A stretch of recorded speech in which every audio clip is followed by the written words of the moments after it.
Phil, is that the podium mic?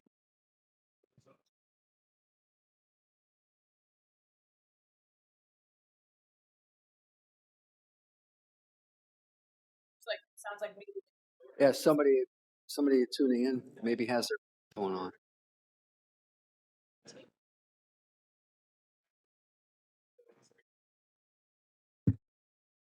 Muted that. You muted that? You got me. No. Well, yes.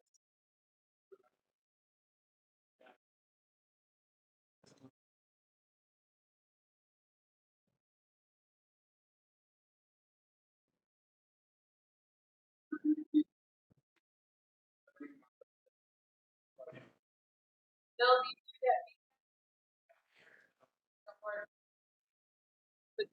this man.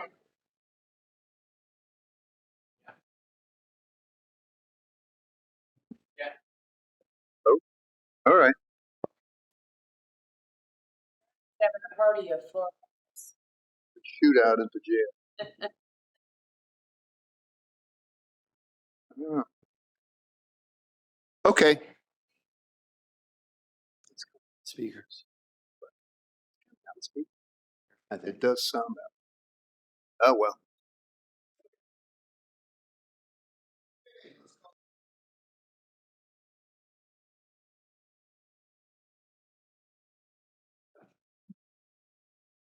No? Did you mute yourself? Is it picking me up? Now it is. Now it is. Okay. The light was lit. Okay. Call this Board of Works meeting to order. It is after 9 o'clock, Tuesday, November 4th. This is regular Board of Works meeting. We'll open quotes, and I guess there's only one. So we'll just take a pause. So if contractors want to leave at that time, they'll be able to. That said, Nancy, let's start with the roll call. Thank you. All four of our members are with us in the council chambers this morning and present. Andy Jones, Present. Rose Rivera, Present. Mike Macklin. Here. Andrew Kreider. Present. I'd like to note there is one vacancy on the Board of Works. Thank you. Could I have a motion to approve the agenda? So moved. Second. Good. We have a motion and a second. Could I have a motion to include 1101 East Beardsley Avenue remediation, approval of partial payments? So moved. Second. Motion and a second. They figured it out. Motion and a second. All those in favor of the amendment signify by saying aye. Aye. Aye. Opposed? Motion carries. All those in favor of the amended agenda signify by saying aye. Aye. Opposed? Same sign. Motion carries. Next item is open quote 25-21 Bent Oak Area Sidewalk Project. This is a quote, so there is no proof of advertisement. First quote comes from Reith Riley Construction. They have assigned a signed certified quote summary form, with all items checked. Total quote, $147,880. 147,880.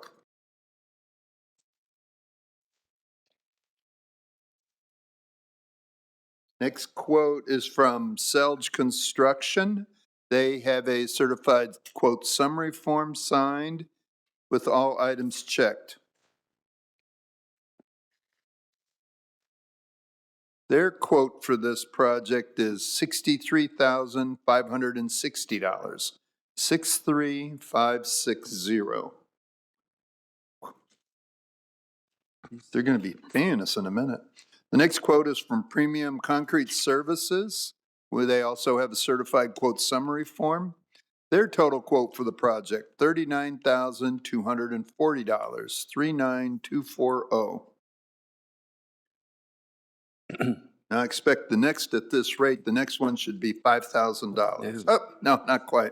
Right way. The final quote is from C&E Excavating, also with a certified quote summary form. Their quote is $50,955, 50955. Could I have a motion to sign these to staff to review and report back at the end of the meeting? So moved. Second. Motion and a second. All those in favor signify by saying aye. Aye. Aye. Opposed, same sign. Motion carries. Let's see, claim and allowance docket. Could I have a motion to approve the claim and allowance docket in the total amount of $4,335,541.93, listed on the register, consisting of 30 pages, prepared on 10/28/25 at 3:12 p.m. So moved. Motion and a second. Morning. Hi, I'm Mark Kramer, staff accountant. There's a couple items to note today.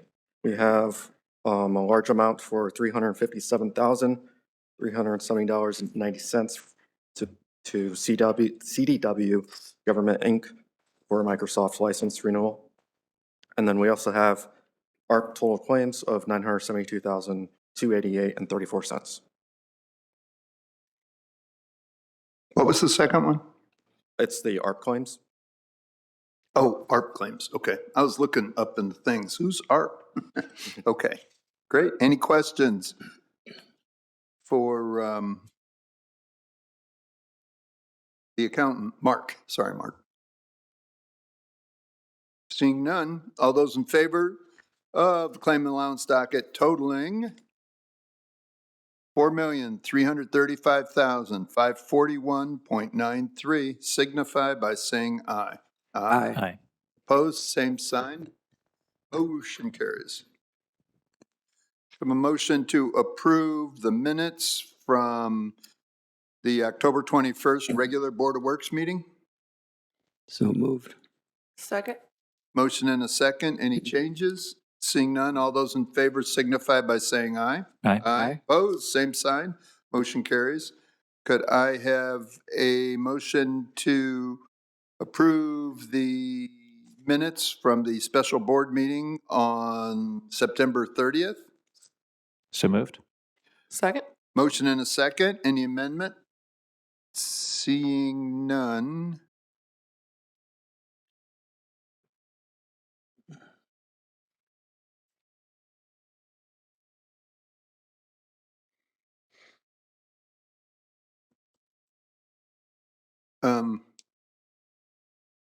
Is this the one where Tim Reeser sat in for part of the meeting?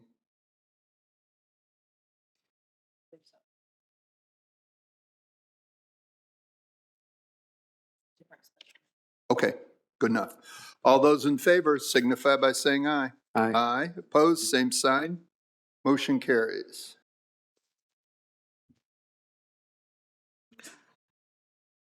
Mr. Chair, I move that we ratify the memorandum of understanding with Ergo Resource Management, Inc. Motion Second. and a second. Oh, Jeffrey. Hi, Jeff Schaefer, city engineer, pinch hitting for Tori Irwin, Public Works Director. As you know, Ms. Colo retired earlier this year. She was gracious enough to stay on board as our operator of record for a lengthy period of time. She has since determined that she can't continue to do that. We have a number of staff members who are working to get their credentials together to be our operator of record. This agreement, which you're ratifying Mr. Irwin's actions, we will bring in a consultant to serve as our operator of record for hopefully just a couple months while our in-house staff finishes their credentialing. Okay. Questions? Seeing none, all those in favor of ratifying the memo of understanding with Ergo Resource Management signify by saying aye. Aye. Opposed, same sign. Motion carries.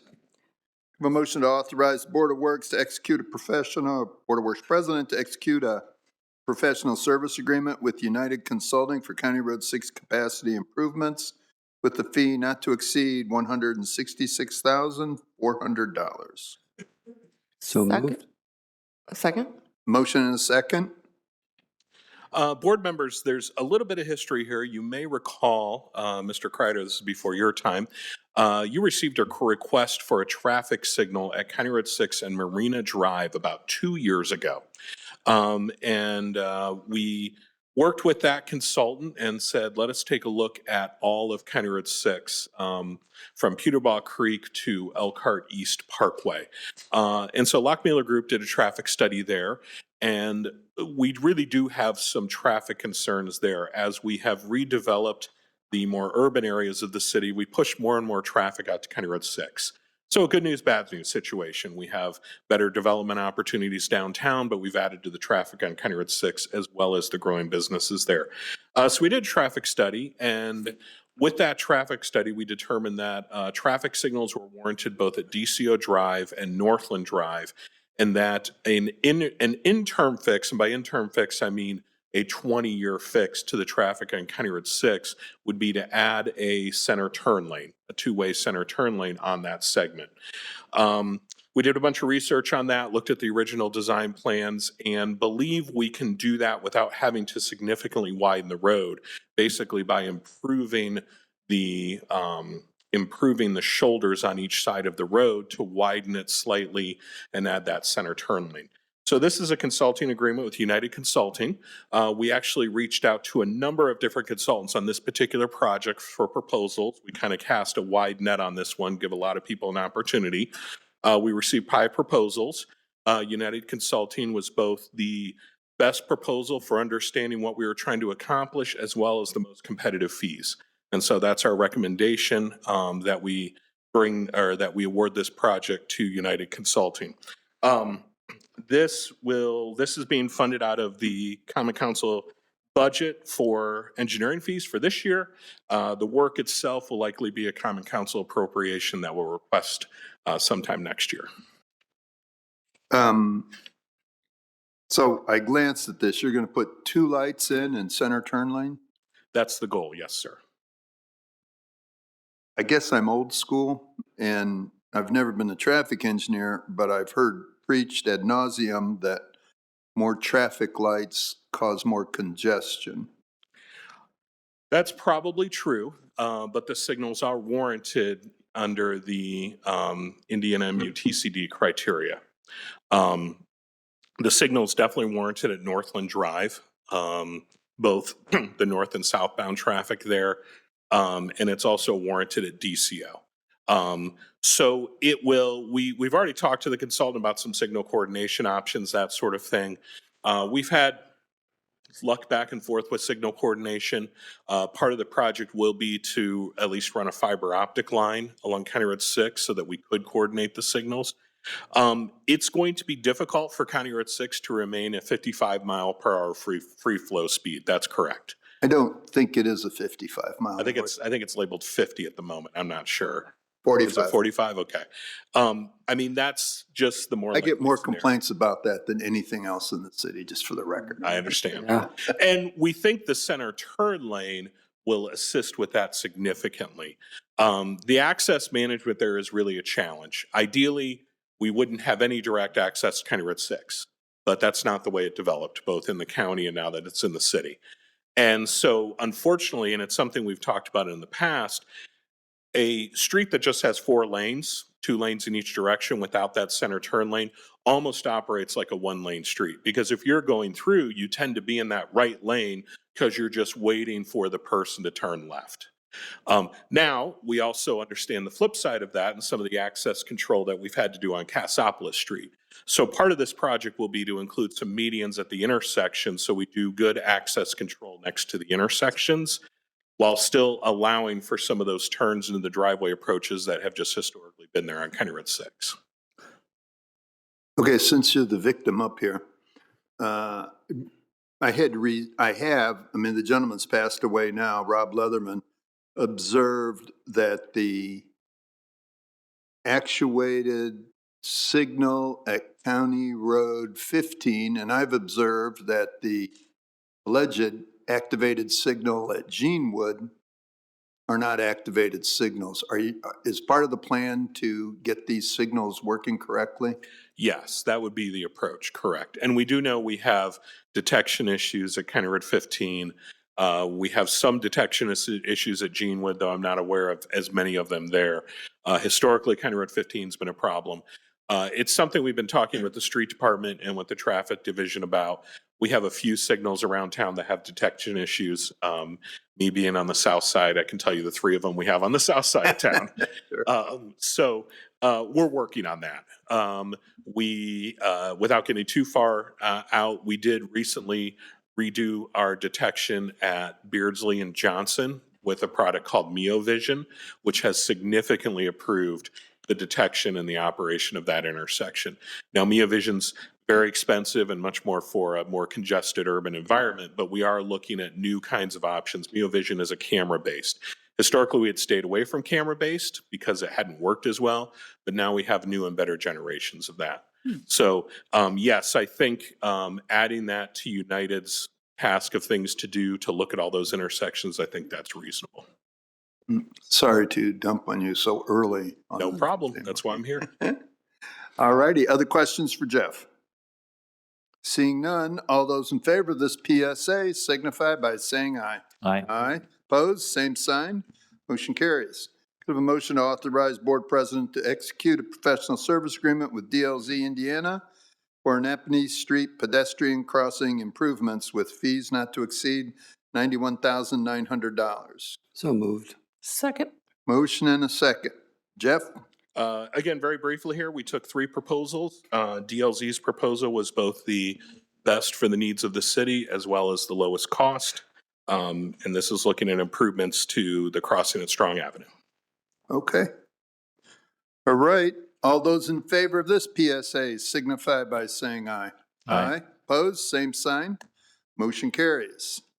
Have a motion to accept and execute the interlocal agreement with the Elkhart County Drainage Board for Pratt Ditch Drainage Maintenance. So moved. Second. Motion and a second.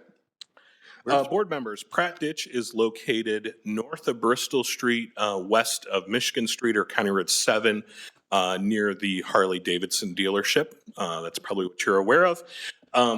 In like a lot of the regulated drains that run through the city limits, we have a couple of them.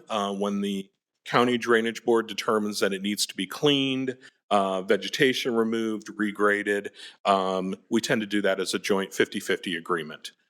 They manage the project, we provide them the cash. This is a similar interlocal agreement to what we used for the resurfacing of another section of County Road 6 recently. So this agreement has been provided to us by the county's attorney and has been reviewed by our attorney and accepted. All right. Questions? Seeing none, all those in favor signify by saying aye. Aye. Opposed, same sign. Motion carries. Oh. Could I have a motion to award bid number 25-18 Oakland Project C Harrison Street Sewer Separation and Reconstruction to C&E Excavating, who submitted the lowest responsive and responsible bid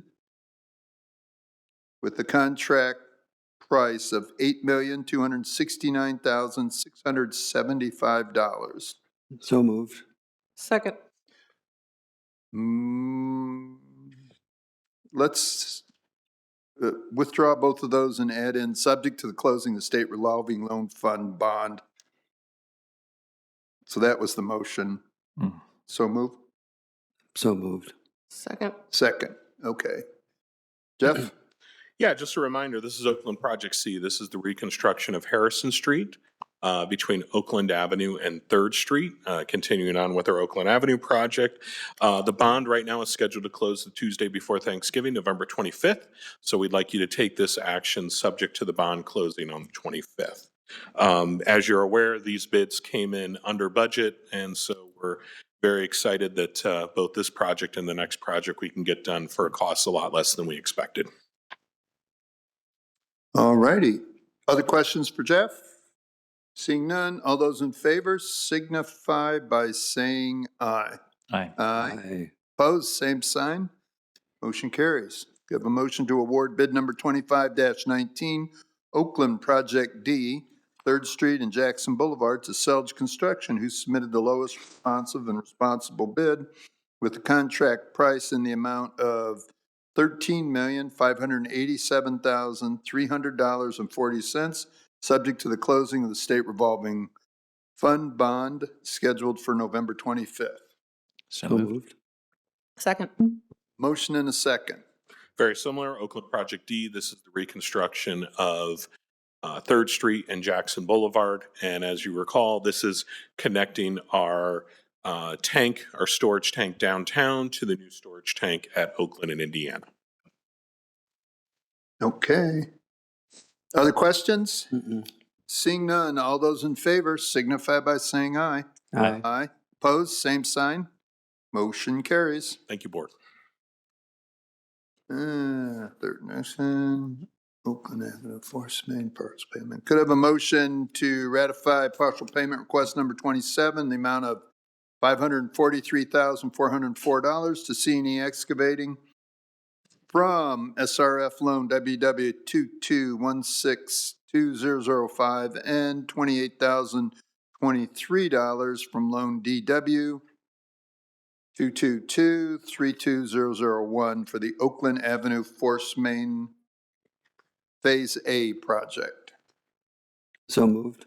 Second. Motion and a second. Hello, Jason. Hi, Jason Simnick, project manager for City of Elkhart. The project is going well. We're actually putting out surface on Indiana today, and we're going to open the road up to traffic on Monday. So, yeah, that's a good thing for Indiana itself. The project is still working at the plant right now on there's still a little bit of pipe work to happen at the plant, getting the pipe into the headworks.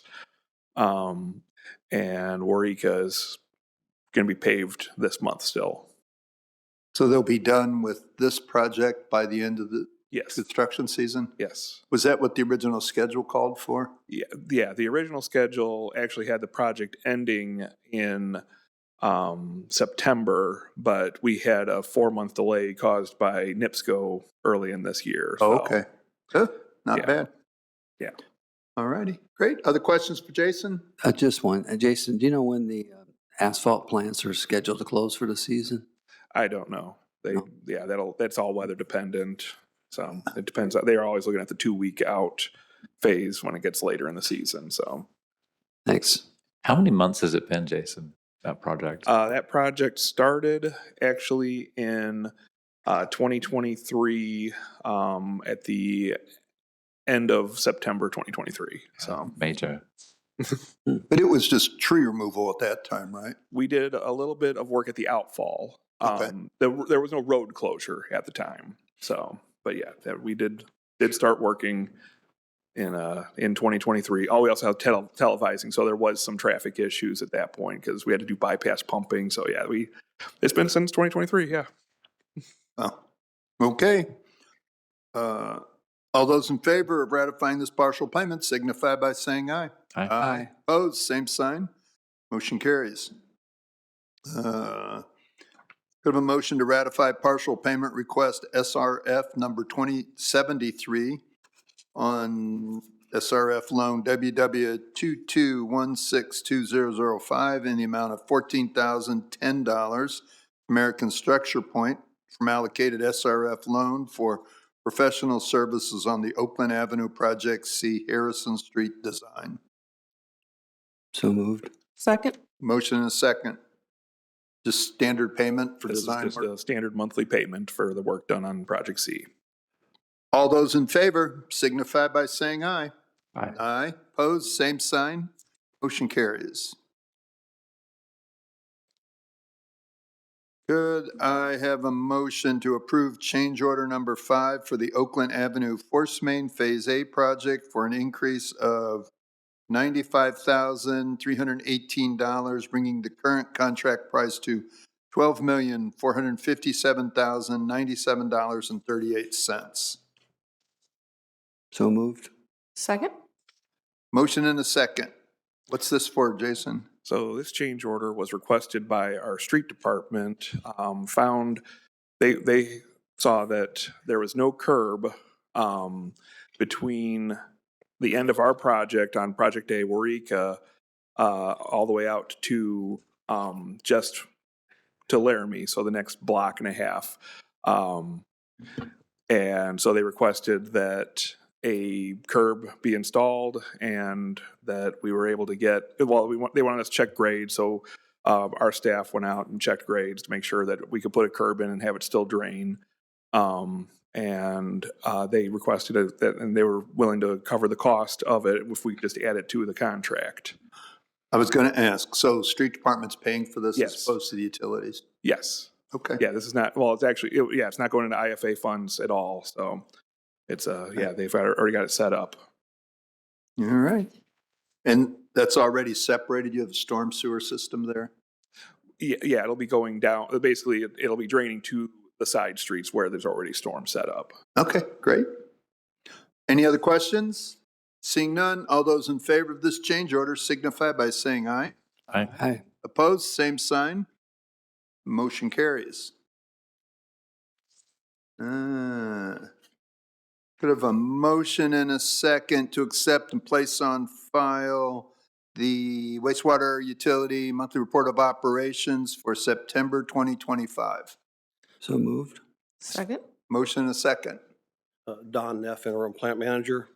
As you've seen on the report for September 2025, it was submitted on October 22nd of 2025. As far as our permit limits, we were well under what any limits would be.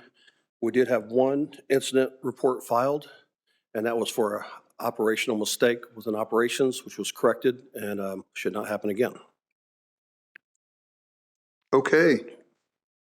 Everything else going good? Your new filter circular thing working well?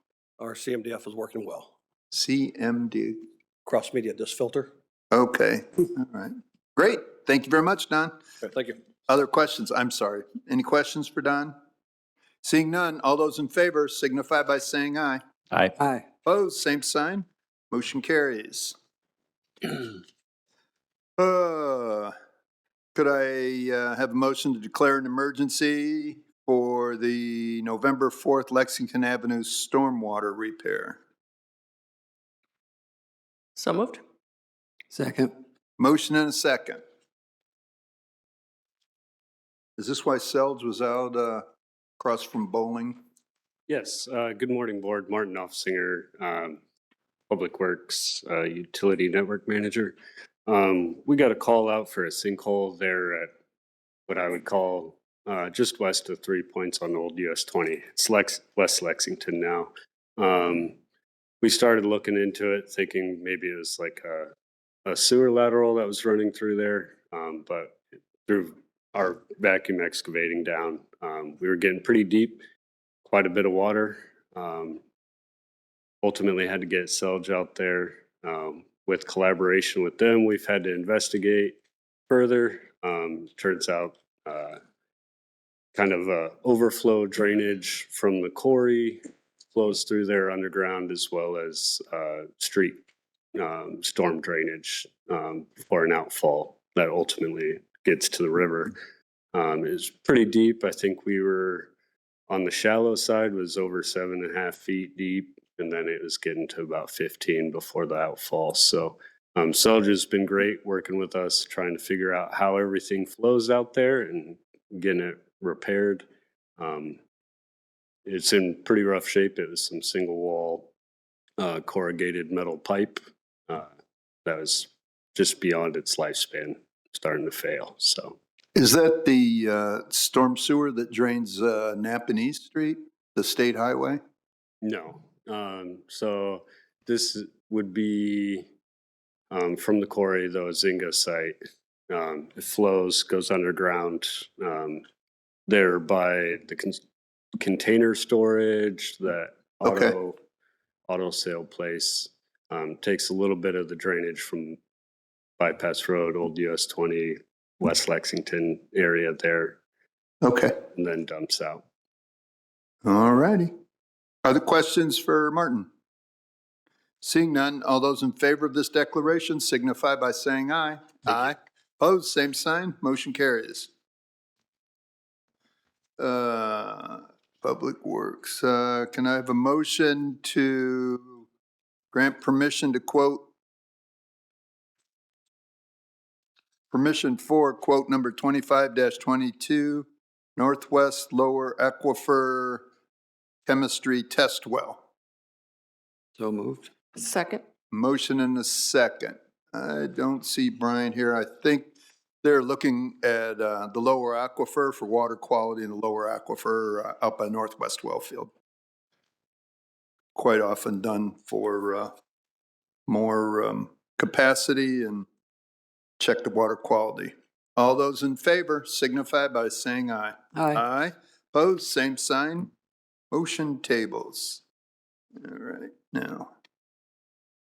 This one is onto us. Is this coming off the table? Well, okay. Could I have a motion to take the Ontua Mercury exceedance action off the table? So moved. Second. And a second. Discussion. Are you prepared to take this off the table?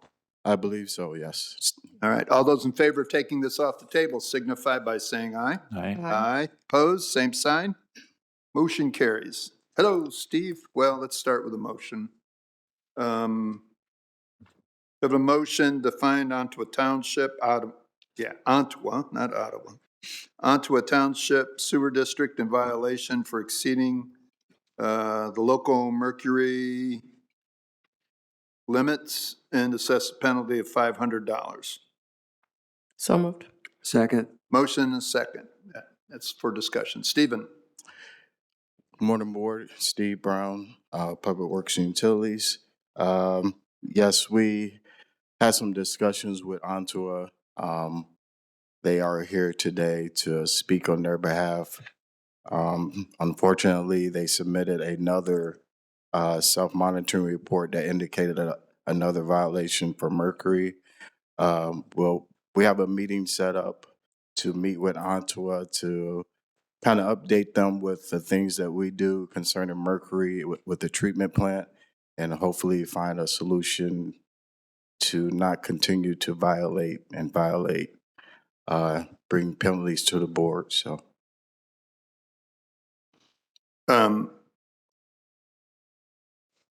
Okay.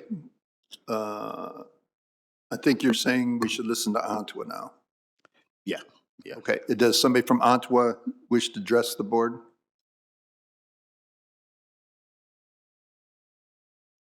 Good morning. I'm John Bosler. I'm on the wastewater board for Ontua Township, and we're working on this problem, but candidly, we don't know what it is. We haven't changed anything in our process. To the best of our knowledge, our customers haven't either. And there's not a new source of mercury that we can find. So we're going back and looking at all the contributors to the system to see if we can find it. We're going to meet with Mr. Brown on next Wednesday or Thursday, I think, to see what they're seeing. Then we're going to meet with some of our customers. We have some ideas on where it might be coming from, but we have no solid evidence that where it's coming from. And if we can't pin it down where it's coming from, we're going to have a real problem trying to reduce it because we don't know what it is.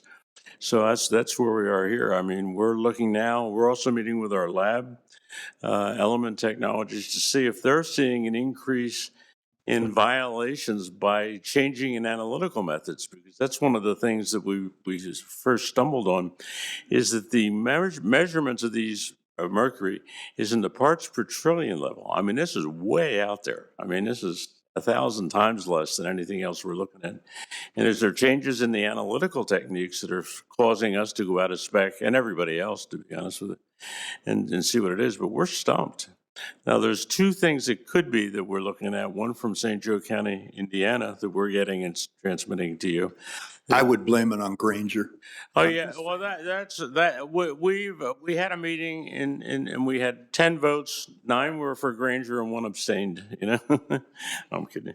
But the other one is from the village of Edwardsburg. There's a possibility that they've changed some things there that could show it up. But again, we can't figure out what's going on. Right now, I'm going back and looking at the last decade's worth of analytical results to see if anything has changed there, because it may be coming from the groundwater in Michigan. And then we're treating the groundwater in such a way that some of it's precipitating and starting to show up. But if we get into those kind of problems, this is a major issue. I don't know how to fix it, to be honest, and we'll come here and tell you that. But we're not there yet. But I'd say, give us a month, maybe 2, and we'll have a good outline of the problem. Now, whether we have a good outline of the solution, I don't know. It depends on what we're looking at. Thank you very much. I can feel your pain. I remember, I think I mentioned before, Elkhart had a mercury problem 20 years ago, and it took us the better part of 2 years to find it. Right. But I would like to move this action on, since there's been verification that there was mercury. But I would like to give you a little possible relief. What I would say is, I think we should amend this motion to give Ontowa Township the ability to come and seek financial relief in a year, depending on their situation. So we're going to assess the penalty now. You will then have the ability to come back in 1 year and ask to have that penalty money returned to you. Right. Okay? We used to say if you didn't screw up for a year, we'd take it away. That got pretty complicated for us to keep track of. So now I like the idea of giving, and because I'm in charge, kind of, I win. We give you the ability to come back in and look at we'll be happy to readdress the fine in a year. But okay? Fine, that's good, because one of the last comments I have is that fining us isn't going to motivate anybody, and we're motivated. And to run up fines, you get to decide what a purpose of a fine is, but it's not going to make us any smarter, and it's not going to help us get to the solution of the problem. And we're motivated. We're going to. Sure. Thank you for your time. Well, appreciate that. So let's start with an amendment to include a 1 year review for reimbursement. So moved. Second. A motion is second to amend to include reimbursement consideration in 1 year. Discussion on that? I have a question. The fines aren't the level of fines regulated? Yes, the enforcement response plan was submitted to EPA, and EPA approved our matrix as well as the board approved. Yeah, but the matrix, but the rules also allow the board to adjust fines. That's right. Well, the reason I'm asking is because one of the councilmen at the Common Council meeting yesterday was asking about this particular one and wanted to know why fines were so little. And I know that there's some control. Maybe it was Councilman Hinkie, maybe sending him, some documentation showing what the parameters are for fines and how oftentimes our hands are tied in terms of, first offense, second offense. I know it escalates over time and the board does have some discretion, but we know our hands are tied to some things. And I would observe that our fines have gone up significantly in the last 10 years. Yeah. Before, they were barely a little slap on the wrist, and now we do have significant fines, but they've also modified, the board has kind of gone through and modified the process so that, our goal is to help achieve compliance. That's all we care about. We're not looking for a revenue stream off of penalties like the old noise ordinance. But we do need to make sure that people are paying attention. As we saw with the, what was the string we got? The new metering process. And a number of people ignored Steve until they got a penalty of $1,500. And all of a sudden, these guys, and I would be the first, I want to go on record saying, Ontowa has since these people have been in charge, Ontowa has been very, very responsive to any issues and to working with us. So I'm not sure if I clarified that for you or not, Andy. Yeah, I'm just thinking he should have see what those parameters are, so he has some base point. So you're asking for the parameters? to Yeah, be- but just send that, whatever Oh. information you have to the Councilman Hinkie, so. Councilman Hank? Yeah, I just thought that'd be responsive to his question he brought up under privilege of the floor. Okay. Not a problem. All righty.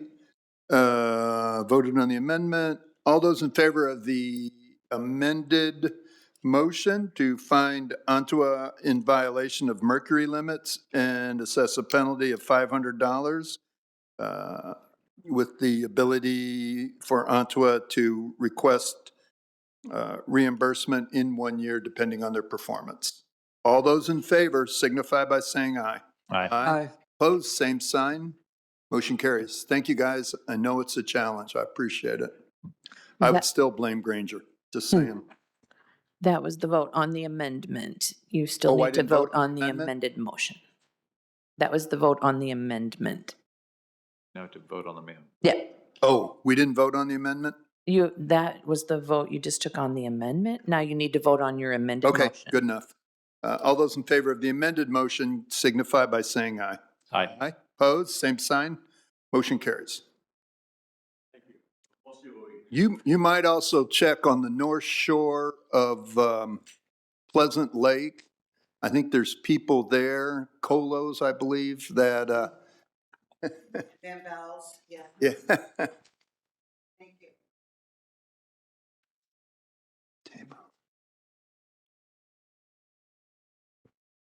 Just a minute, Steve.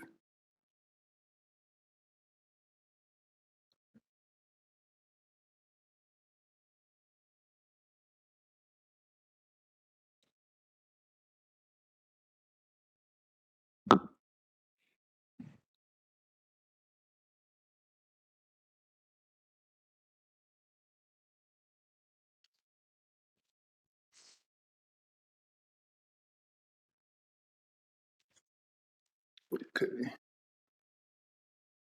the amendment in there. All righty. Are you prepared to take the next one off the table? Yes, sir. Could I have a motion to take the Gemeinhart permit number 2503, mercury exceedance, off the table? So moved. Second? Motion and a second, take this item off the table. All those in favor signify by saying aye. Aye. Aye. Opposed, same sign. Motion carries. Could I have a motion to fine Gemeinhart in violation of exceeding the established local limits for mercury and assign penalties, total of $500 for permit number 2025-03. So moved. Second. Motion and a second. Hi, Steve. Yeah, just an update. Pre-treatment staff, we worked with our televising crew to go out to confirm that our records show that there's no other sewer laterals coming in from that section of pipe where Gemeinhart connects to the city sewer. Unfortunately, our televising equipment is not capable of entering our televising sewer laterals.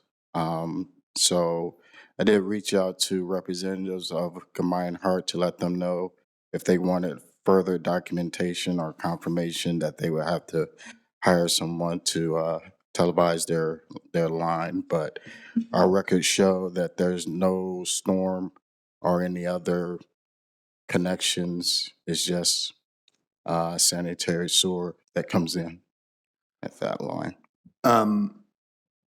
So was this on the thought, as Ontua, Gemeinhart couldn't imagine where the mercury came from?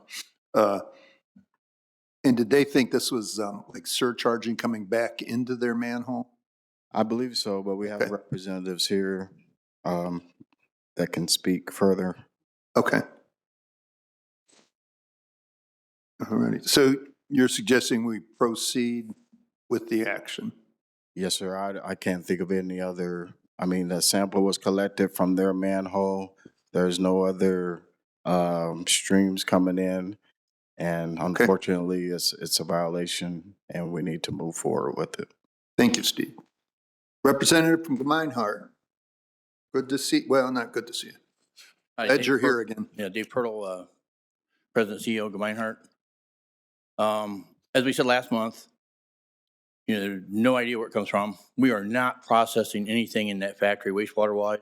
We got we're not doing as we did before. We're not processing metal. We're not soldering. Quite frankly, since COVID's been pretty rough, you get down where you're trying to keep the place open, keep a few American employees there, got some foreign investors, doing everything we can. We're not trying to violate. We want to know where it's coming from. We agreed to do the, work with the city, do the video, camera through there. They came out on a Friday. We went over across the street where the lines were. Well, and remember, I make flutes. I don't work on the sewer lines, but going down that side, I have no idea where that connects and comes across the street to the businesses there. When I walk down the street, I look at the manhole covers. I look at the drains. Funny thing is, Gemeinhart's got the only drain out in the middle of the road. But what that means is that was in the 80s when the wastewater problem was detected there, and CBS owned it and went through that whole process. And I see the prints that the city showed me. Well, one print I got, I believe is wrong. In my mind, I could be wrong. First clarify that. I could be wrong on this, but it shows a line going underneath.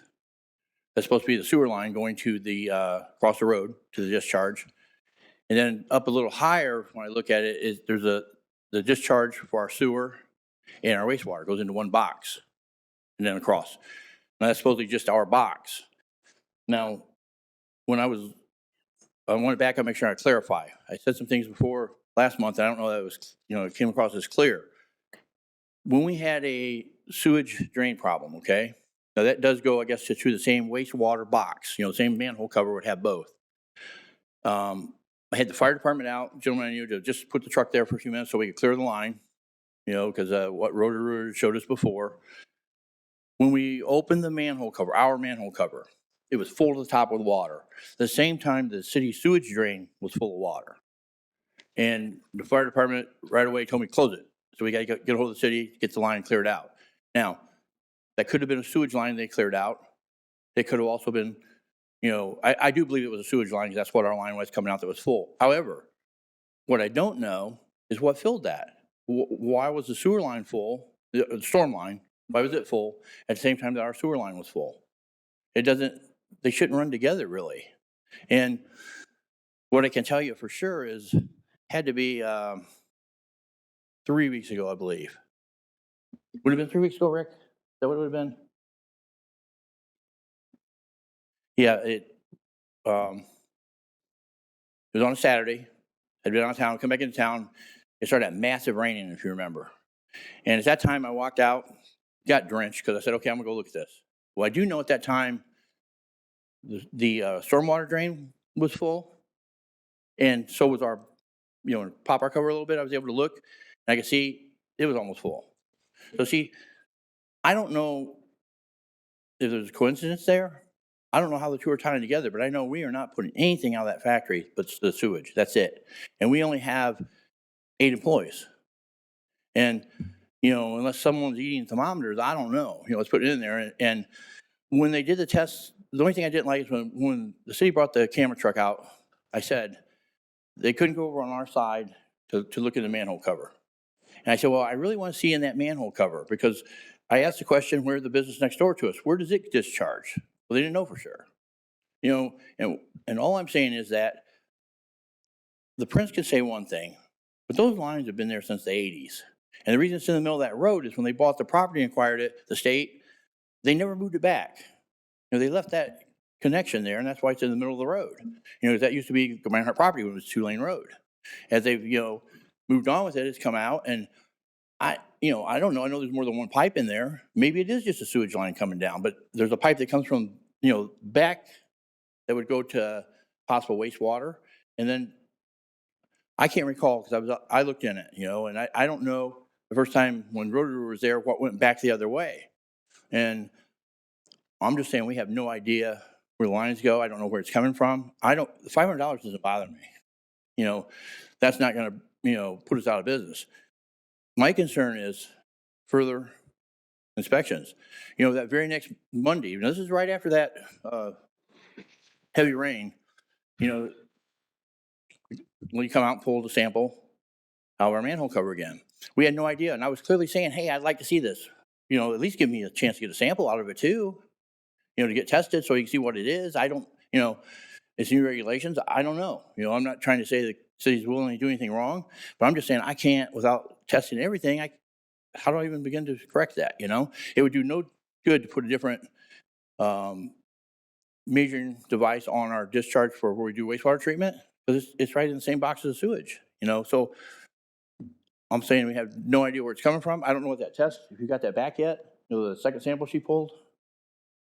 I can follow up. Yes, I don't know. I would like to have the chance to get that under the circumstances we were under, especially since I talked to her on Friday saying, hey, I'd really like to see in the manhole cover, see where it goes, see what's there. You know, at least give me a sample at the same time we could have tested. You know, Okay, let's table this again. I don't think there's any critical. I do think that, yeah, the sewer hasn't been there since the 80s. I built the sewer. well, maybe your sewer line hasn't, because we tied in the 80s. We had city water in the 80s and sewer in the 80s, late 80s. Okay.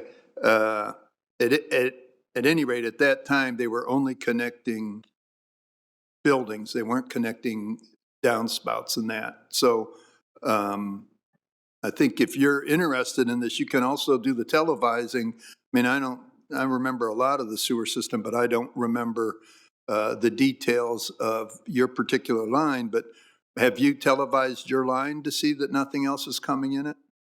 One time we did that was when Roto-Rooter was out, and we were trying to check the blockage, you know, and they detected that, and, you know, that's been probably 5, 6 years ago. Okay. Well, if you'd like us to wait until that, do you split samples, Steve?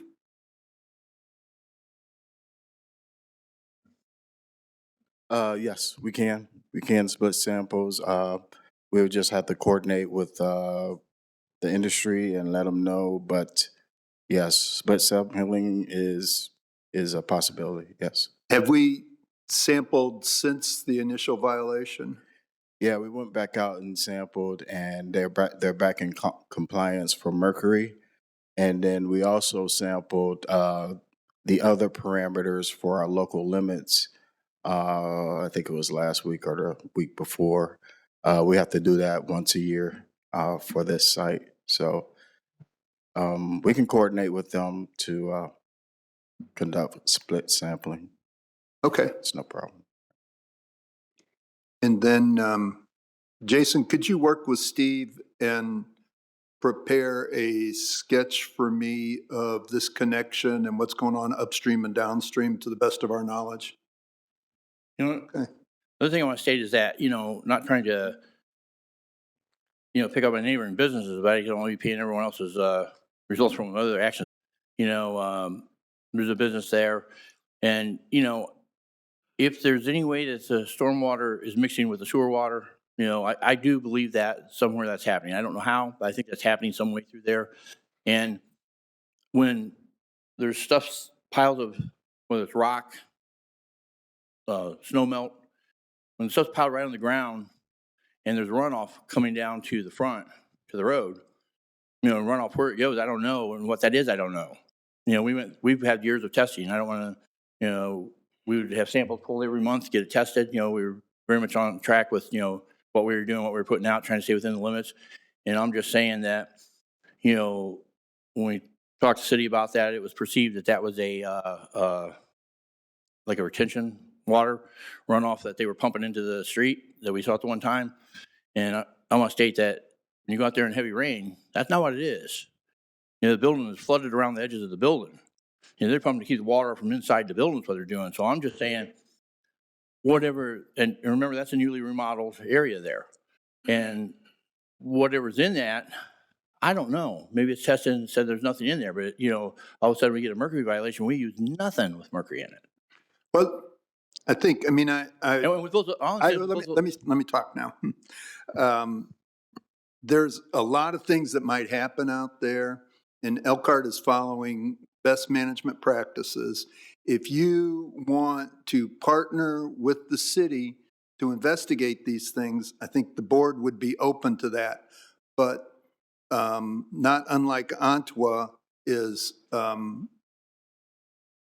we'll even advise you on where to look.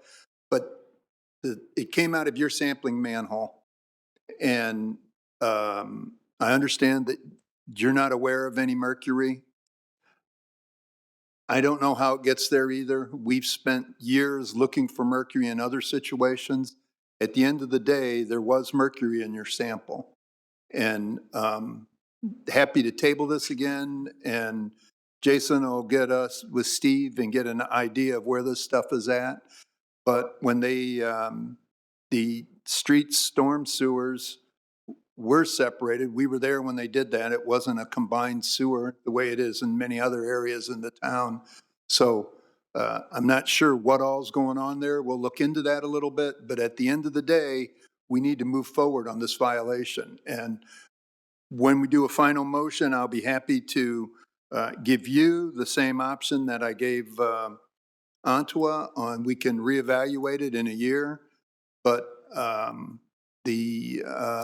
perhaps you would want to consider getting an engineer to help you investigate what the other possible causes are. I think I do feel for you. I don't have good solutions for you. Part of the reason the mercury level is so high is A, it's extremely toxic to the environment, and B, there's no possibility or no reasonable possibility for the city to get it out of its sewers, out of its waste stream. So the only way that we can deal with mercury is to eliminate it from the waste stream. We can't treat for it. We can treat for an awful lot of stuff.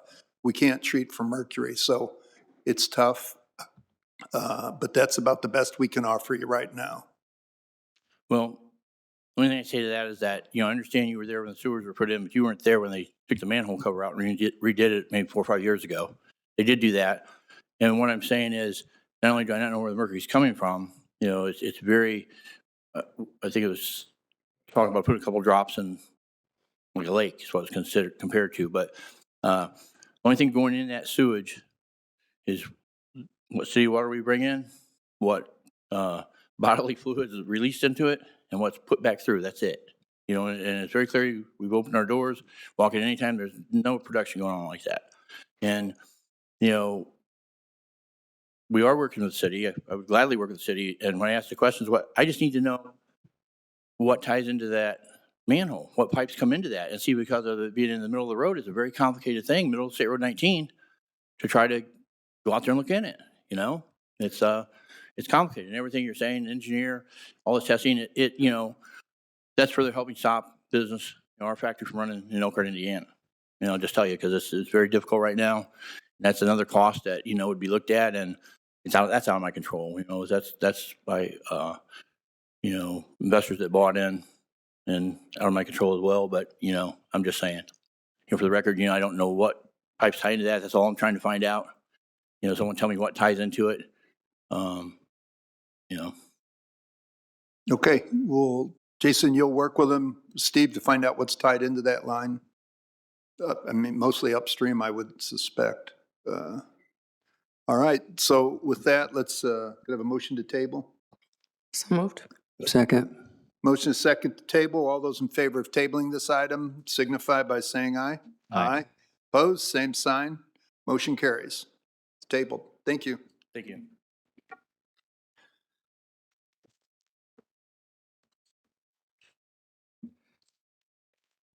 Ooh.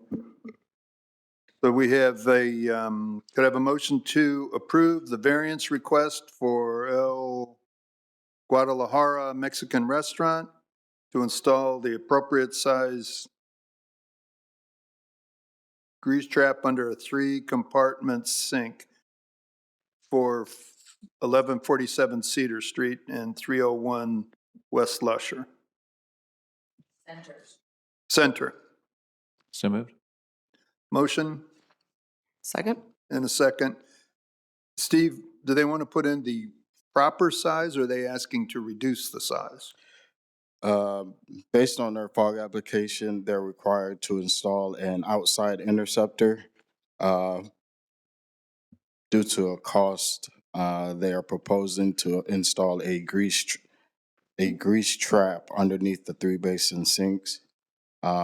They have committed to performing daily and monthly cleanings and haulings of their grease interceptors and grease traps. They do have on-site grease interceptors, existing interceptors, but they're not up to the, they don't have the right size currently.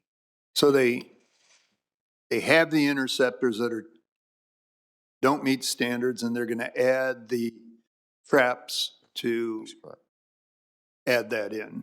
Yes. So instead of installing the appropriate size outside interceptor, they're proposing to install grease traps underneath their 3 basin sinks for both sites and maintain both of those grease control devices, all the grease control devices, the 3 basin sinks, the grease trap under the 3 basin sinks, and the existing interceptors for both locations. Okay. Do you require them to maintain maintenance records That's correct, yes.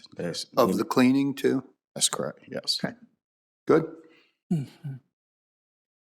These are in heavily developed areas, so it is difficult to get in and retrofit outside devices in most places. Questions for Steve? There are representatives here. Oh. If you wanted to hear from them, or If you'd like to speak, or it looks like the board's going to approve this, it's up to you. Okay. No worries. Thank you. All those in favor of allowing this variance signify by saying aye. Aye. Opposed, same sign. Motion carries. Thank you, guys. Capital coach.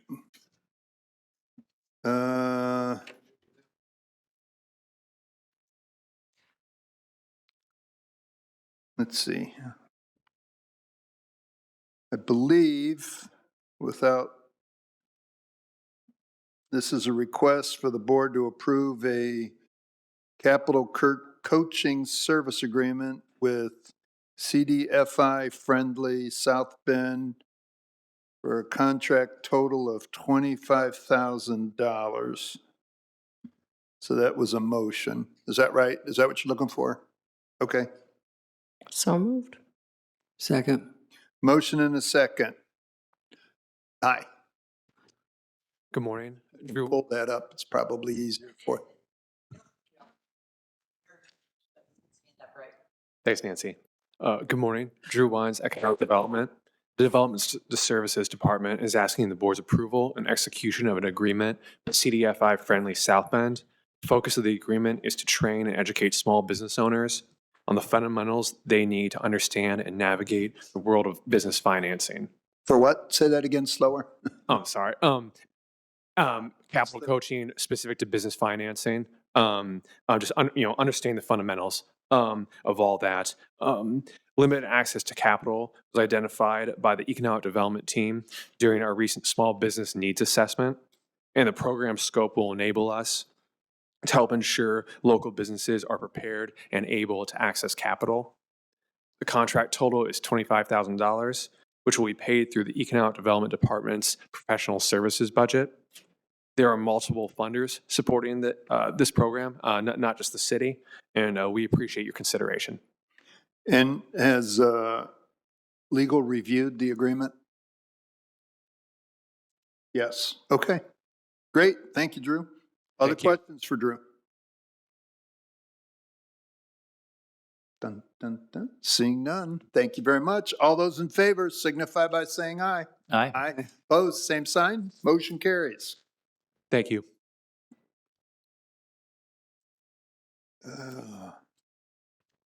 Could I have a motion to approve the memo of understanding between City of Elkhart and Friends of the New York Central Railroad Museum for the Canopy Construction Project? So moved. Second. Motion and a second. Hello. Good morning. Brent Holloway, Director of the National New York Central Railroad Museum. A little bit of background on this request. The past year and a half, the city and the Fort Wayne Railroad Historical Society reached an agreement for the purchase of the 2001 Mohawk steam locomotive. Part of that agreement included developing a strategic plan to move the museum forward into the future, as well as a $20,000 cash payment from the museum, which was earmarked to be used for restoration purposes on the museum grounds. So in the meantime, the Friends group had raised enough money to complete the purchase of building and constructing a restoration building over the 1905 wood caboose. The total was $43,755. So we would like to transfer the $20,000 that Fort Wayne had earmarked for restoration purposes to the Friends in order for that building to be paid for. And that's what the memo of understanding is? Correct, yes. Okay. And our legal department's reviewed and signed off on this? Yes. Okay. Oh, great news. Other questions? I got a question. I was looking out the window from our office towards yours, trying to work out which caboose. Is it the brown one? It's the brown one. Okay. Yeah. And so what's this going to look like? It's going to actually just building a carport over the top of it? Yeah, Or- it'll be an open style, kind of pavilion style building that will actually, DLZ architecturally matched it to part of the architectural structure of the deck on the freight building, so that things tend to all kind of look similar. Same type of siding, a wooden beam structure. And the whole idea then is in the future, in a couple of years, raise another amount of money and then build another portion and keep pulling cars in underneath.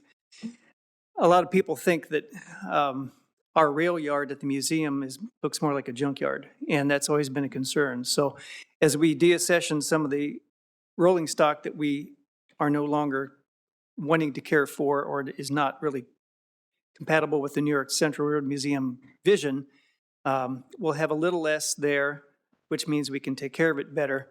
Once we pull it under the structure, then we will actually restore the caboose. So all that siding will come off, new siding will go on, all new paint. It'll look like a brand new caboose. And I think the exterior visuals at the museum, as we've been chipping away at that, I think will help with public perception. So this will be, this caboose, or this building isn't just for restoration, it will be the permanent home of the caboose as well? Correct, yes. Okay. Mhm. Yep, You mentioned the Mohawk. yes. What's going on with that? When is that leaving? Well, actually, Fort Wayne is actually down here this week again, doing some preparation work on the Mohawk. They want to move it sometime in 2026. The timeline is pretty vague right now. It's partly due to how quickly they can get the locomotive itself in condition to move. Then they have to make sure that the track that it's sitting on that goes out to the main line, it actually goes out through the west gate and connects to the main line. I would not roll that locomotive on the current track right now, unless you'd like to see it sitting sideways on the ground. So they then have to come out and also do track repair. And then they have to coordinate with Norfolk Southern when they actually want to move it to make sure it aligns with Norfolk Southern's traffic issues. So when people ask us, when is it going to be moved? We just say sometime in 2026. So they're going to free it up so the wheels turn again and they're going to tow it somewhere? They actually on Sunday moved it several feet. They got it freed up and they have a telehandler there and they had actually moved it a little bit. They were working on the bear. It's on roller bearings. That's so amazing. It's not that difficult to move if it's in decent condition. And they find out it's a little bit better than what they thought in that regard. How long has it been sitting in that spot? Since 1987, it's been sitting in that same spot. Yeah. It was down in Texas previously under the guise of a Texas and Pacific locomotive, which from a New York Central fan is just blasphemy. So I'm sure. we're glad it's back up here. It will be the only New York Central steam locomotive in existence that will be running under its own power, running on former New York Central track over in northeast Indiana, past a former New York Central station, pulling former New York Central passenger cars. Nice. So it's only, once they get this all done, it'll only be about an hour and 25 minutes from here. Pleasant Lake, Indiana. But once it's done, it won't ever return here. The or no? plans are for it to come back on occasion. Okay. And again, they have to coordinate that with Norfolk Southern to get it Mhm. back here. But the nickel plate 765 that they run also went through Elkhart several years back as well. Okay. So yeah, that is part of the plan, that they're hoping to run it back through here on occasion.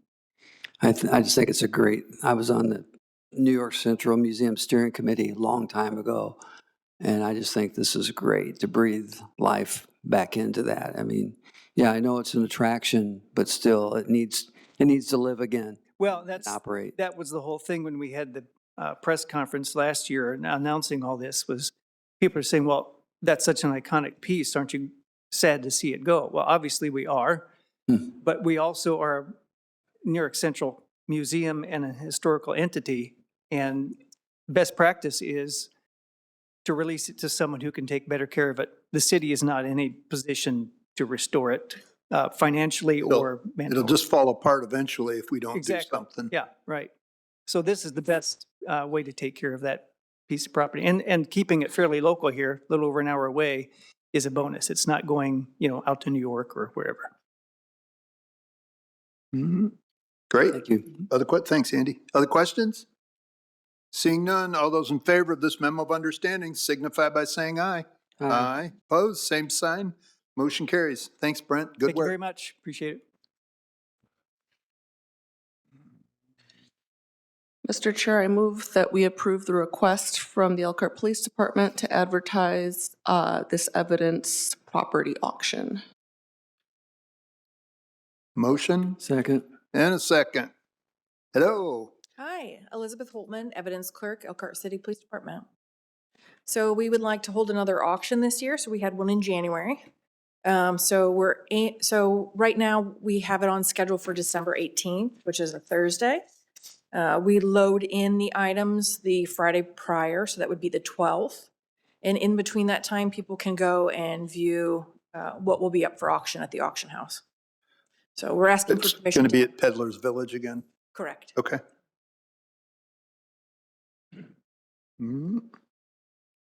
Okay, and you submit the list. So this one was last minute, so I don't have the list pulled Okay. together. So, Fine. yep. So I will have it ready when it needs to be posted at the front desk of the police department, and then it's kept here in, is it the controller's office? Board of Works. Board of Works, thank you. That's okay. I've known that. All right. I'm sorry, where did you say the evidence can be viewed prior to the auction and when? So it'll be at the auction house, and it will be, so if you look on our Facebook, it'll tell you the dates and times. So we load it into the auction house on the 12th, which is a Friday, and they hold the auction the following Thursday. So in between that time, they'll have specific dates and times that you can go and view it.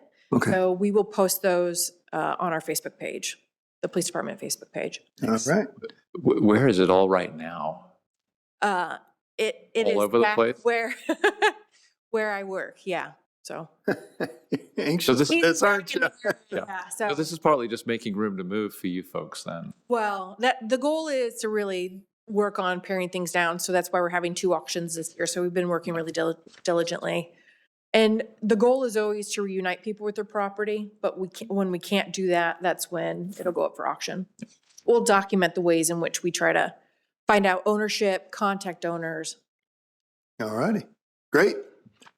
Thank you very much for coming and doing this. All those in favor of this motion signify by saying aye. Aye. Aye. Opposed, same sign. Motion carries. Thank you so much. Mr. Chair, I move that we approve the ShareX Services Agreement with ShareX LLC for a prescription insurance plan. Second? Motion and a second. Morning, Wayne Belak, Director of Human Resources. For the board this morning, we have a contract with, actually it's called Sharks, prescription. It's our new PBM manager that will be handling our prescription drug on behalf of the city health insurance plans. The contract has been reviewed and approved by legal. Attorney Maggie Marnoka has reviewed it. And I'm requesting that you authorize me to sign it through DocuSign, which has been sent to me separately.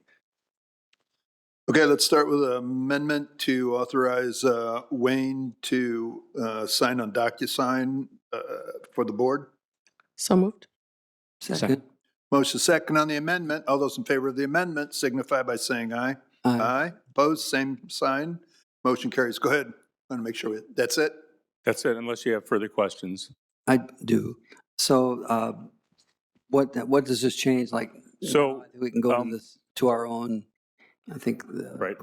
To the members, it's really not going to have too much of an effect. What we were able to do was negotiate a new prescription benefits manager that actually has been able to keep our costs essentially flat. If we had not been able to do this, they probably would have gone up by almost $1 million. So changing from the previous prescription benefit manager to this one will result in basically not increasing the cost to the city. Okay. So employees still go to the pharmacy? Right. So what'll happen is, what Sharks does is it helps members of self-funded employer plans like ours access high-cost prescription drugs at a lower price through different sourcing methods. So say you're on a prescription that is, and I think their threshold is like $350 a month. They'll work with you to make sure that we can get it at the least cost available, which will also reduce the employee's cost, because that could reduce the amount they're paying for their contribution to the medication as well, in addition to saving the city cost. Okay. So it's basically a different way to source the same kind of prescription medications. Thanks. Okay, sure. Anything else? And they're only working with the prescriptions as opposed to the regular insurance? They work in coordination with our insurance. Okay. All right. Yeah. Makes sense. All righty, other questions? Seeing none, all those in favor signify by saying aye. Aye. Opposed, same sign. Motion carries. Thank you. Thanks, Wayne. Could have a motion to ratify partial payment number 3 and 4 in amount of $80,166 to Roberts Environmental Services LLC from SRF loan WW221-62005 for remediation work at 1101 Beardsley Avenue. So moved. Second? Motion and a second. What are we doing, Adam, or what did we do? Good morning, Adam Fan, Assistant Director of Redevelopment. This is payment for injections at the site as well as monitoring sampling. I don't know what that was. Which, is this the old Con property? Correct. Okay. Yep. Are they done there now? I see they pulled off. No, we are actually waiting on the EPA. They're going to come in and do some work for us there, hopefully early next year. Once they're done doing that, then we'll go in and we'll start the excavation of the soils on the site. So this is just the beginning. And this is all on our back, no previous owners participating? No, we tried to go after Conselmer and the judge released him from the suit. Not sure why, but I think EPA, once they come in and do their work, they're going to try to get some action out of them. Okay. All righty, other questions? Seeing none, all those in favor signify by saying aye. Aye. Aye. Opposed, same sign. Motion carries. Thank you. My meeting dates. Oh, I sure did. All those in favor of the 2026 Board of Works meeting dates as prepared signify by saying aye. Aye. Aye. Opposed, same sign. Motion, that was. I'd like, So moved, sorry. Did I? second. Good. All those in favor signify by saying aye. Aye. Aye. Opposed, same sign. Motion carries. I know. I'm trying to deal with that. A quote. Oh, okay. Where is the quote? Paperwork. Yep. The quote paperwork. This is right. Okay, This goes with this. okay. Okay. Oh, could have a motion to award Oakland Avenues, oh, no, Bent Oak Area Sidewalk Program, quote number 2521 to Premium Concrete for $39,240. So moved. Second? Motion and a second. Simple, straightforward, no problems? Mark Lucas, Public Works. Yeah, good numbers, or the one number was what I expected. The 39 was what you expected, not the 150? Correct. Okay. All righty. Okay. All those in favor signify by saying aye. Aye. Opposed, same sign. Motion carries.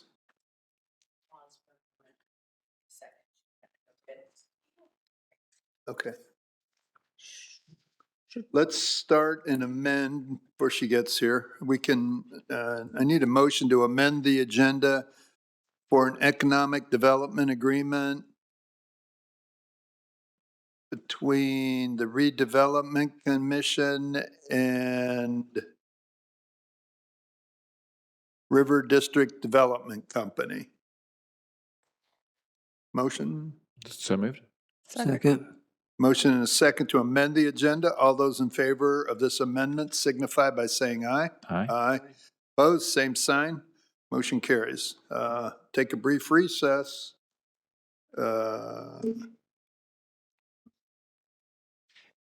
Actually, if we got a sec, Adam, can I ask you another question about that con property? What's the history with that? That's right by Greenleaf, is that right? Nancy, this is off the record. Yeah, this, okay, yeah. That's fine. It's off, okay. We took a recess, so it's off. Okay, it's off, yeah, whatever. Doesn't I'll matter. just- Doesn't matter. Yeah, I'll turn the microphone on.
the other one for you.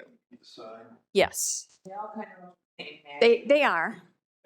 Yeah, and you only sign in the one place, only the one place where it's tabbed. Just the one place. Make sure I sign. Okay. Yeah, to you guys, make Mhm. sure we're rolling. Okay, great. Thank you. Thanks, Phil. Everybody here? Everybody ready? End the recess. We'll start with the amendment for well, we had one and now there's two agreements, so There's actually just one. The others are exhibits Okay. to the one agreement. good enough. So the motion should be approval of the economic development agreement between the city of Elkhart and River District Development Company And the redevelopment. and the redevelopment company. Do we have an amount? Do we need to say the amount? No. Okay. So moved. Motion and a second. Okay. Okay. Go on the record. I'm not thrilled that we get this at the last minute and that we have no way of looking at it ahead of time, but we'll move forward because we're being asked to. I appreciate that. Board, my name is Maggie Marnoka. I am the board's attorney. I'm also an attorney for the Redevelopment Commission. This agreement took a very long time to put together. It went through 6 different attorneys, including Corporation Counsel and me, as well as 3 attorneys, specifically outside counsel for the Redevelopment Commission and the attorney for the River District Development Company, LLC. Mike Huber is here to speak to the board and answer any questions you may have. I will say that this was finalized on Friday and that all of the attorneys feel that we have come to a reasonable agreement. So it did pass legal muster and included a lot of negotiations. So. Good morning, Board. Mike Huber, Development Services Director, City of Elkhart. As Maggie highlighted, this was a very complex agreement for us to negotiate. It's not one that we've done in the City of Elkhart before. The project includes, it's a very unique private-public partnership that includes a mixed-use residential and commercial development wrapped around a parking structure.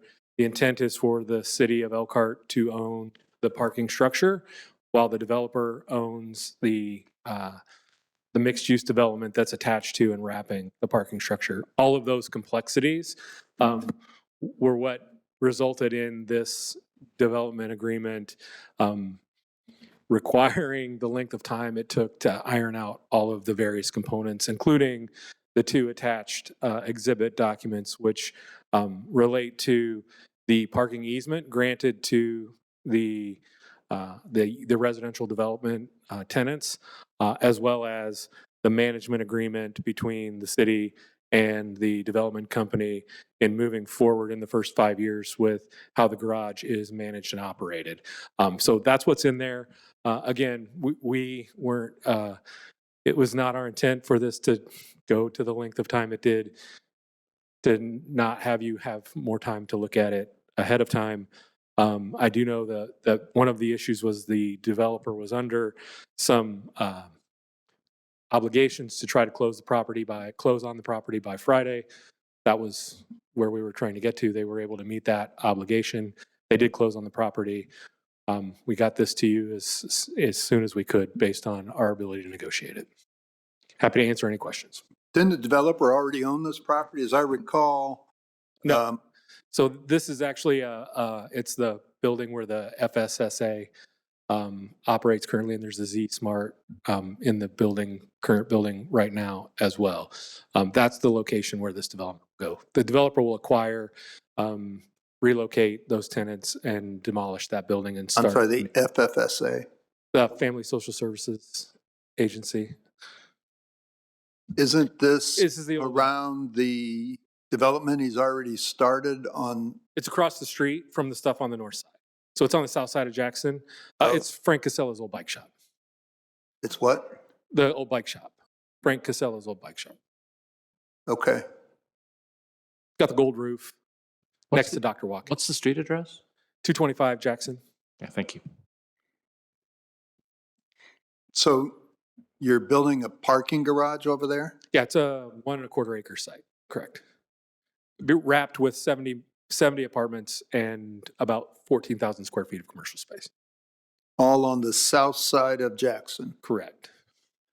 Is there a time limit for him to do these developments? There are time limits in the development agreement that relate to relocating the existing tenants, starting construction, and completing construction of the project by the end of December 2028. What? 2028. 2028, because they didn't meet any of their goals for the north side of Jackson, as I recall. So we negotiated some extensions. They met some of the goals on north side. They didn't on the residential side. What ended up from the original proposal that was promised and what's actually being built, we're getting significantly more development with the extension of the time that we gave on the north side. And he's got ready dollars associated with these projects, so he has to spend and expend those ready dollars within that timeline. Okay. And is this, how much money is the city investing in this? The city's investment in this $38 million project combined total is $8 million. And there's nothing else? The utilities don't have to pay for anything? Correct. Okay. So we're putting 9 million in and he's putting in, I'm sorry, 8, and he's putting 30 million? 30 million in, correct. All by the end of the year after next? 2028. 2 years after next. Okay. Okay. Mike, what about, does this include Elmer's also? Elmer's body, am I in the right? There are currently no parcels, or the only parcel included in this development agreement is the current parcel where the existing building sits. It's about 1.25 acres. It doesn't include any additional property other than. So it goes all the way to the corner of Elkhart Avenue?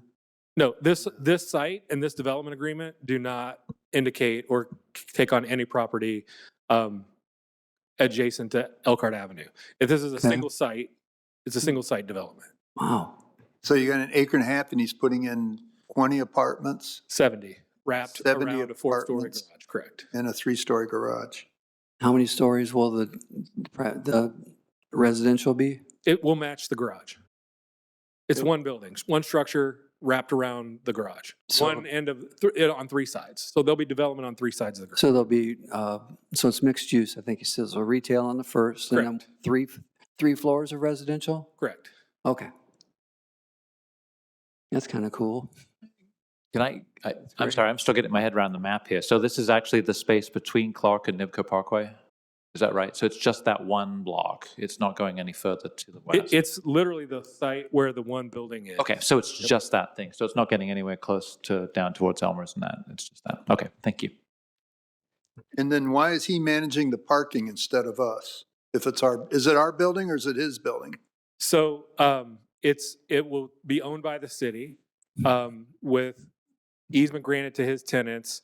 We have negotiated with them because of the mutual interests in both parties for there to be an agreement with Dave to manage for the first 5 years.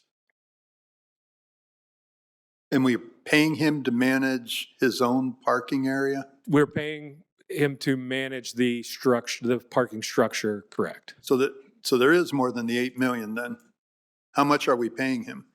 We don't know the operating costs yet. There's a not to exceed $100,000 a year, but we expect it to be in the $50,000 to $70,000 range. Annually? Correct. But only for the first 5 years? Correct. So So we reserve the right. $500,000 more to this guy. So we reserve the right to RFP or continue that agreement in the future. After the 5 After years. the 5 years, correct. How much of this will be unreserved public parking? The intent is the parking structure will be open for public parking up to 200 spaces, all of it, with the exception there's no overnight parking for public. Only residents with allocated tags can park overnight. And the overnight parking hours are, I think, weeknights 10 p.m. to 4 a.m., and then I think midnight to 4 a.m. on weekends. So will it be gated then after hours? Sorry? Is it going to be gated then where one would need a? You have to have a tag to be parking in there So will, overnight. So it'll be gated after hours. I don't know that they'll have gates or not. There will be police that if somebody Okay. walks through and notices you don't have a tag, you'll be in violation of the overnight parking.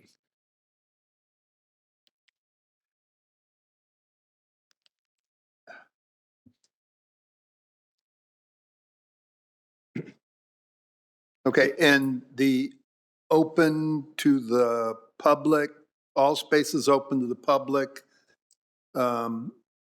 all daytime hours is in these agreements clearly Correct. stated? Yes. So they're not going to change their mind? Correct. Kind of, Wellfield Gardens did that. They were giving us a day, and then they didn't want to give us the day, and then they gave us the day. It's very defined, the hours of public and the hours of overnight. Okay. Well,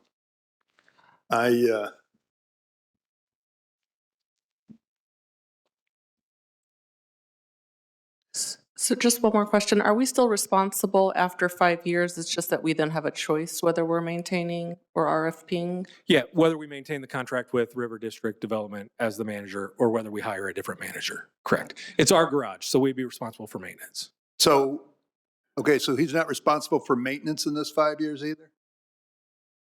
Correct. The city is responsible for maintenance. Okay, so again, why are we paying him if he's not maintaining it?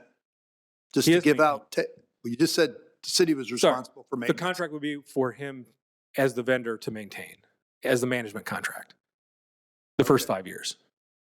Okay, all right, so snow removal and cleaning, all of that is going to be under, It's in the management contract, correct. okay. I'm sorry, Mike, I mean, I'm going to sign off on this, but it just seems that this River District has poured a lot of money, and the only developers that have developed are the people who were asking us to do the River District to begin with. So I appreciate your comment, Mike. What I'll say is the developer has invested to date close to $100 million in the developments on the north side. This represents another $38 million. They have intentions and ready dollars associated with additional development on the south side to total probably close to $200 million of total investment, including their private investment. The assessed values on the properties have tripled in the last 10 years based on this new development. So, I mean, the city is receiving significant amounts of benefit as a result of the development that the local developer and his local partners are making and investing in our community when they could take those dollars to any other community and make those kinds of investments as well. Or other people could come and develop. But we here. have not had other developers Have come you in and looked? expressed interest in. Have you in- looked? Yeah, I mean, this parcel's been under contract in some ways for, I mean, let me just say this. No developer made the approach to acquire a site that the redevelopment commission didn't own and approached the city to say, I'd like to invest $38 million and also help be part of the solution of a parking issue in the neighborhood. This wasn't RFP'd previously, redevelopment commission property. This is a property outside of that. They put the project together. They approached the city and said, we want to make this happen here. So Is there, Mike, is there any, this not a single site TIF or anything like that, or any abatement? So it will be a single site TIF. We are not pledging future TIF from this project towards this project. The city will recuperate all of the future TIF associated with this. Okay, it's our TIF, not going to the finance or? Correct. Okay. We're using existing TIF cash balances for our investment on this project. TIF from the? Cassopolis Street TIF.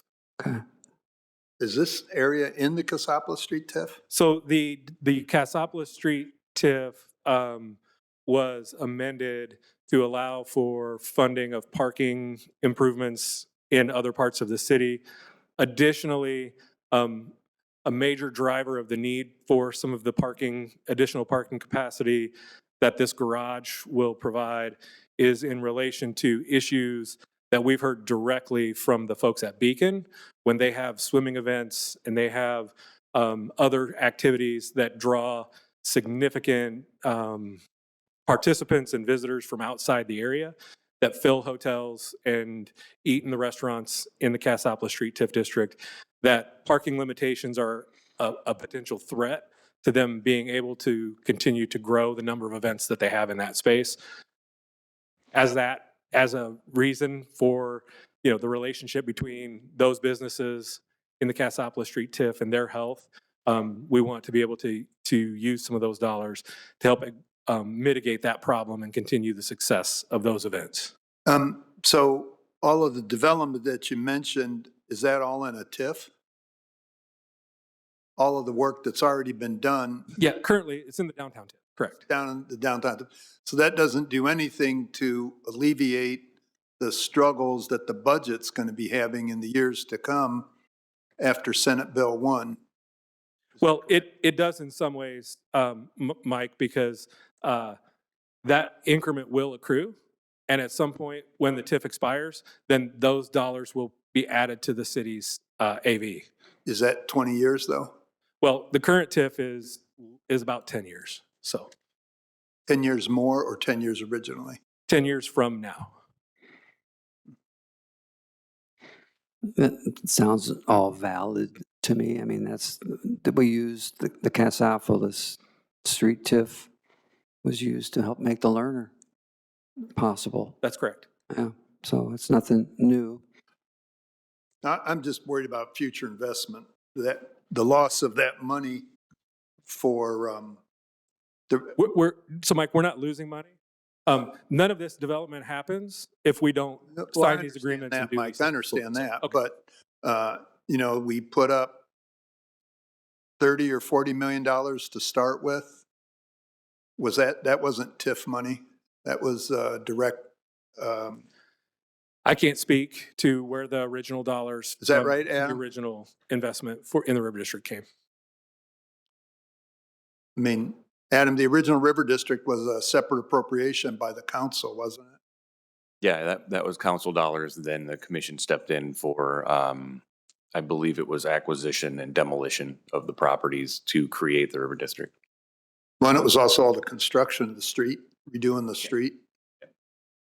So, sorry, I got along. I mean, I understand. A lot of promises come from the River District. And I agree. And the initial investment of the $30 million, I mean, that was supporting the $60 million aquatic center, the $50 or $70 million that have resulted in Easy Shopping South, plus the $100 million, the stuff that Dave's building now. So, I mean, those investments are now paying off. And now they're going into TIF, right? So yes, currently the dollars are going into the TIF, and then when the TIF expires, then they become city dollars. That's the whole purpose of the TIF, right?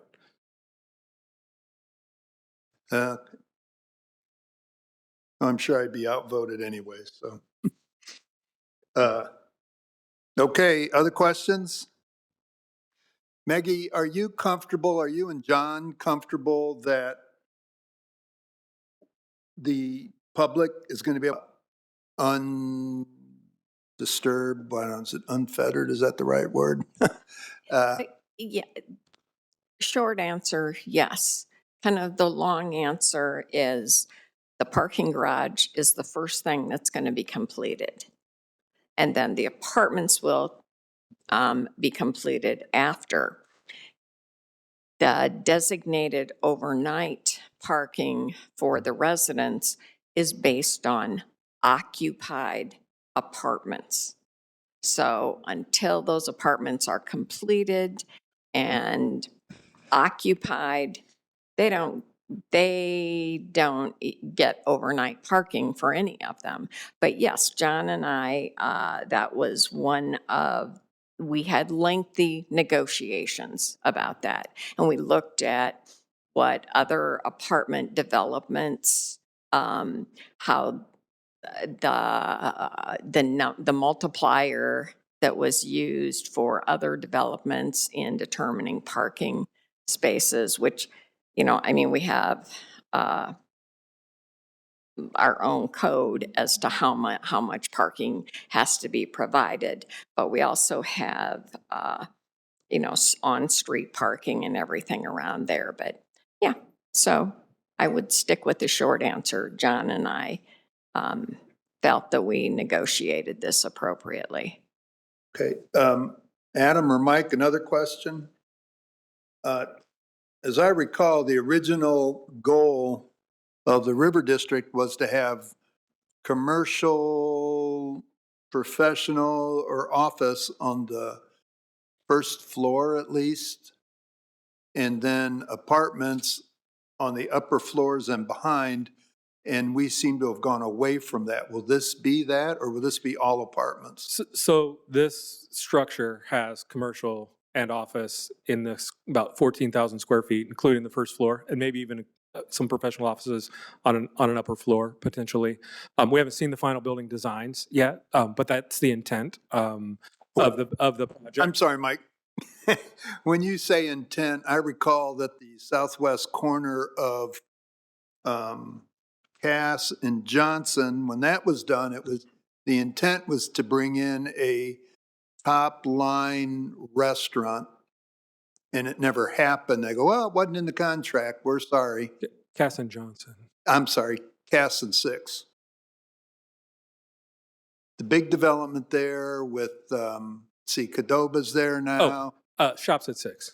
Shops at 6. Okay, that was supposed to be a top level restaurant there was what the intent was. So when you say intent to me, I can name a couple others I got in trouble for bringing up before, but if it isn't written down somewhere, I'm very suspect on whether it will happen. I understand your concern, Mike. I will tell you that looking at this building on this site, I don't see residential on the ground floor. Okay. I don't see that happening. Because it didn't happen across the street is why I'm concerned. Well, again, I think, so where we're at right now, especially in the River District, and in large parts of downtown as well, yes, you're right. Jeff Speck created a master plan for the River District, and the original language in that master plan did accommodate primarily commercial uses on the ground floor with residences above. Certainly on the north side, in the white buildings, you see an exception to that. I know there's been some conversations with Jeff, both before I got here and while I've been here, the finding the right balance between understanding how much capacity our market has currently and in the future to fill 400,000 square feet of commercial space by reserving all of ground floor for that, or finding the right mix of bringing in the residential components to support additional commercial in the future, and that balance. So you don't build it all residential so you don't have room in the future for commercial, but you're not overbuilding excess capacity of commercial right now, and it sits vacant and not producing any revenue back to the project and causing longer term. So we're finding that right balance, and Jeff Speck has been involved in making some modifications to the original plan to allow for in certain parts of the corridor. But a project like this, or projects on the corners, the key corners, those are absolutely 3-4 story tall projects, sticking to the commercial on the first floor, not allowing residential on the first floor, but allowing in some spaces for that first floor residential to be included as a component to help solidify the commercial market and not end up in a space where we end up having just a ton of vacant commercial space that we can't fill. I guess part of my concern is I really haven't seen almost any commercial development there. I on the would first say floor. that I think Amici's doing pretty well. I think Bird in Hand is doing pretty well, Purely Pressed. I think there's a new coffee shop that's part of the new building that's going in. Okay. It takes a little bit of time. Well, I know, I'm thinking of over at, next to Martin's, those apartments right there. That's a little tougher because it's tucked back. You know, if you're specifically, if you're thinking about the River Point West where the Pizza Hut is, Yeah. you know, that's a little not very optimum in terms of accessibility from Jackson or visibility from Jackson and some of those components. So again, as we continue to add additional residential density in the neighborhood, hopefully that allows those spaces to continue to fill too. And I believe there's will be some movement soon in the commercial space that was built part of Stonewater on Elkhart Avenue, where Okay. the insurance company is currently. Okay. I think there's a tenant that's in negotiations to build out the rest of that space. Mike, real quick. And Elkhart Avenue is tough right now because it doesn't have the volume of traffic, certainly in the foot traffic, that having additional residences would help bring. How many, how many total spaces are there in the garage? The garage is estimated to have 200 spaces. Total? Correct. Oh.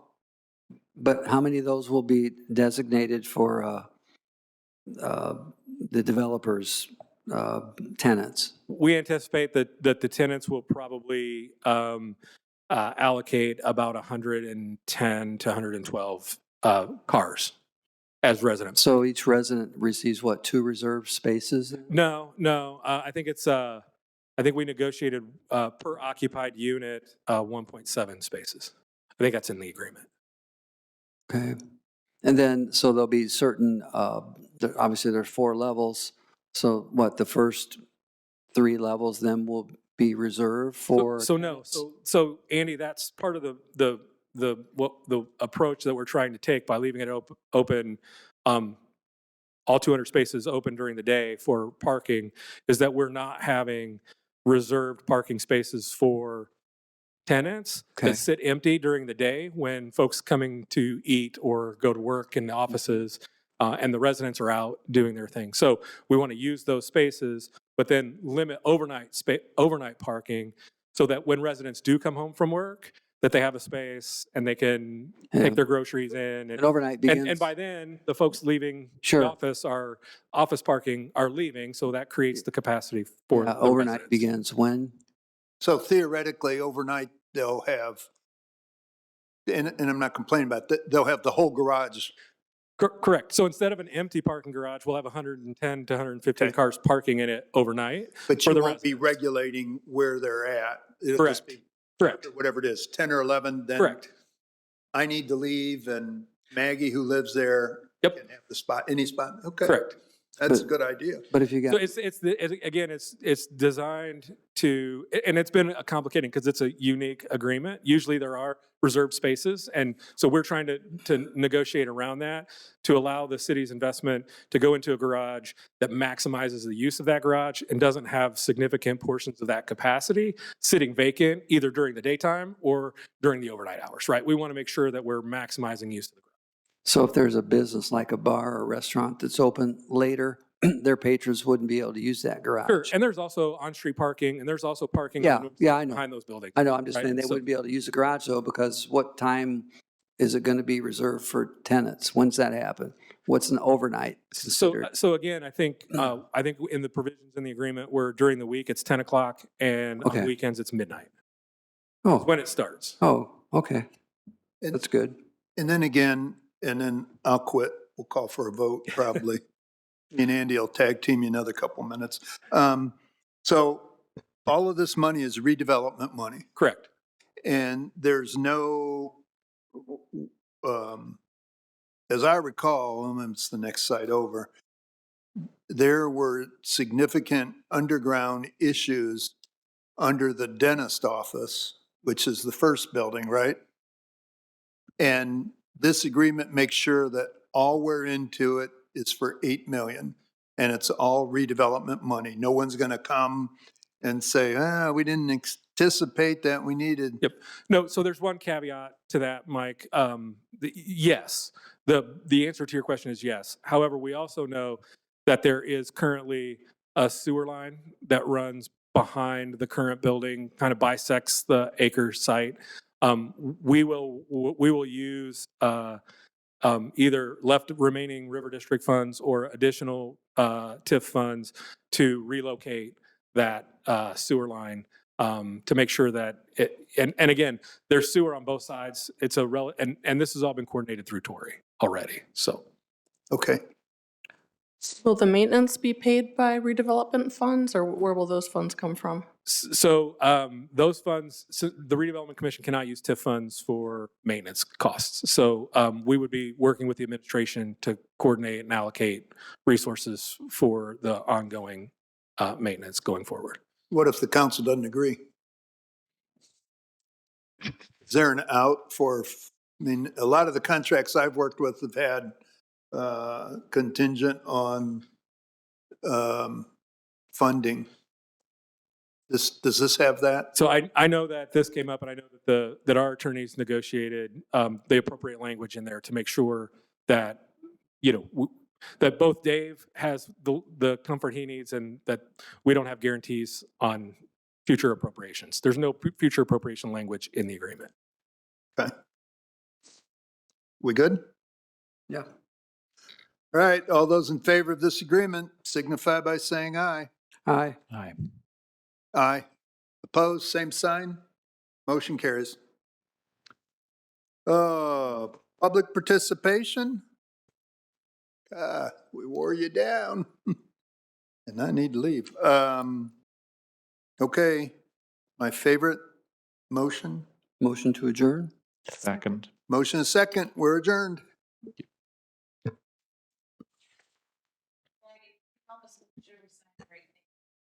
The only thing that gets